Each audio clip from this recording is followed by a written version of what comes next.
I'd like to introduce Joe Devine. He has fearlessly answered 911 calls for Pierce County for 27 years. He now wants to be able to fearlessly speak in front of groups of people. This is his icebreaker speech.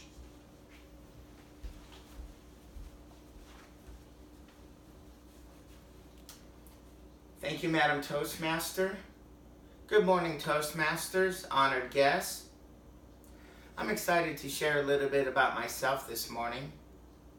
Now, I could start by telling you where I was born, that my parents divorced when I was young, that I was in foster care, that I moved to Brooklyn, New York to be with my dad, that I graduated from high school in New Jersey.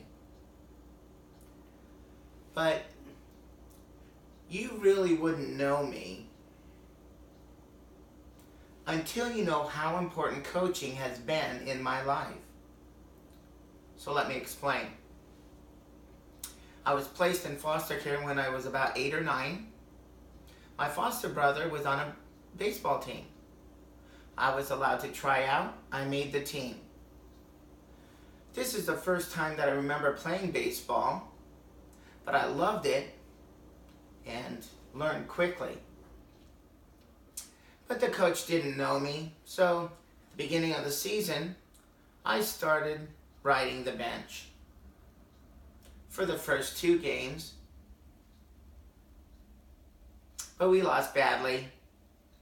I remember the coach coming in the dugout and yelling something like, "If you don't want to give your all, I got guys on the bench I'll play." So I started in center field the next game. We won. I stayed in center field. We kept winning. We won our division. Now I'm thinking, this is something I can be good at. The next time I played in organized ball was when I was 14. I moved from Brooklyn, New York to New Jersey. My next door neighbor was on a baseball team. I tried out for his team and made it. This time I'm thinking, I'm going to work hard to be a good ball player.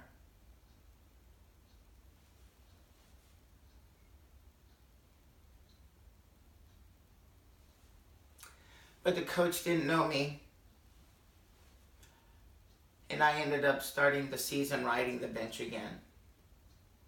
For the first 2 games, we lost badly. Remember the coach coming in the dugout and yelling something like, "You bums? You don't want to play? I got guys on the bench I'll play." I started in center field the next game. We won. I stayed in center field. We kept winning. We won our division. Now I'm thinking, it wasn't a fluke. I can work hard at something and be good and be part of a winning team. When I became a dad, I knew I was going to be a coach. In fact, I started coaching before my oldest daughter could play ball. A pregnant friend came to me and my first wife, and asked us to help coaching her 2nd grade t-ball team. We said sure and showed up at the next practice. When we got there, the friend says, "I can't do this anymore. I'm out of here. Either you coach the team or they don't have a team." We coached the team. I quickly realized being a good coach, being a good ball player didn't mean that you're a good coach. I didn't want to be a yeller, so I started reading books and going to clinics to get better. Eventually, I coached all 3 of my children throughout elementary school in every sport they played. You know where I lack coaching? In my marriage. You get married and you don't know how much you don't know.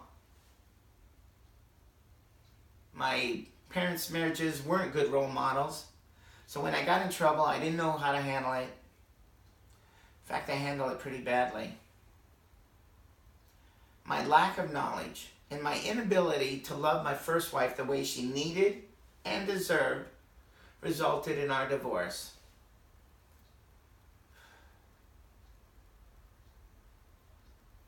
I decided to use the same energy that I used to learn to be a good coach, to be a good man and a good husband. I'm now in my second marriage. My wife Laura and I are coaches to husband and wives that want to get better at this marriage thing. We're in a ministry called Re-Engage, which meets every Thursday, 6:30 p.m. at Lake City Community Church. My current coach, David Pritchard, is grooming me towards leadership. Recently, he met with me and said, "Joe, I liked a lot of things I see in you as a leader, but you're lacking something. I don't even know what it is. Why don't you try Toastmasters or something like that?" So, it's my deep desire to be a good coach which has brought me to Toastmasters. Toastmasters.